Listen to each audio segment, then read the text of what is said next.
Today we are under a blizzard warning here in Winnipeg. It's all white up.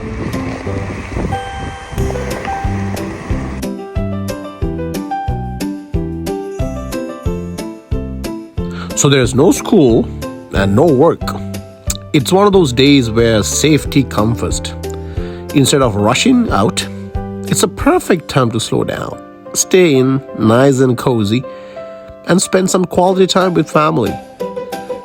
We are going to make ourselves a warm breakfast, enjoy the moment, and just appreciate being together. Stay safe and don't forget to stay warm.